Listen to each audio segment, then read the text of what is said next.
So in this tutorial, I'm going to be showing you how to create this cool paper torn effect in Photoshop. So first up, what you want to do is you want to go to Free Pick and type in torn paper in the search bar. They also have premium resources, so you guys, if you want to upgrade, you can always do that, but the free resources are pretty good as well. So if you just type in torn paper, scroll down, and you can see you can use all these ones that have like a sort of like an opening, that it's like peeling open. It just has a more dramatic effect and it looks nicer, but you can also do these ones as well. We can see it has a peeling thing there. So you can see I selected this image for the tutorial, and you can see there's all the, so you can see there's all these cool different ones that you can use. There's so many options, and yeah, there's just, it's really cool. It's really cool. So what I'm gonna do is I'm gonna select this one here, and what I'm gonna do, I'm gonna click download.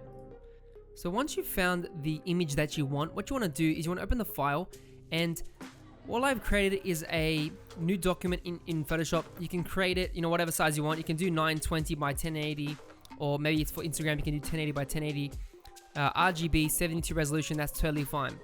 And once you create that, you want to grab the image and drop it into the file. I want to scale it up as well so it can just fit into my artboard, and I'll press enter. So you can see here we have our object. So what I want to do, because this one has just black inside of the paper, it's really easy to select. So I'm going to press W, and W is for the Magic Wand tool. So I'm going to select the black part on the image. What I'm going to do is go to the right, go all the way down to the layer mask, and you can see it's like a white box with a cutout circle in the middle. Click that. So you can see here what happened is half the paper disappeared, right? So all we have to do is flip the selection because it's inverted. So to invert it, I'll go to my layers panel on the right. I will select the black and white layer mask and click Control I.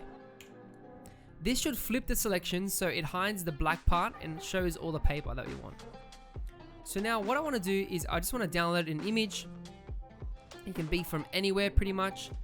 I'm just going to grab a photo real quick. So I have this cool photo. What I'm going to do, I'm just going to drag any photo, it can be anything, drag and drop it into Photoshop. I'll press enter, and I'm going to drag it behind or below my top layer. So now you can see there's this sand coming through this paper. So I can also press Ctrl T to scale it down or up if I want to make it a bit more smaller. That's totally fine. I can move it around as well. And you can see, all by just adding a simple mask to the paper, we get this cool effect. And it looks awesome. You know, you can put yourself in there. Maybe you want to, you know, add like a picture of yourself. Looks like you're hiding below. You can do that as well. And I can move that around. So you know, you can do a lot of different things. So pretty much that's how you do the effect. And if you play around with it, you can create a lot of cool stuff. You can add textures, or you know, you can add a message or something in behind. I can also, you know, add a solid layer. So maybe I want to add some color. I can click on the bottom here. You can see it's like a circle. Click solid layer or solid color, and then maybe I can add like a nice color. Maybe let's go like a teal or something.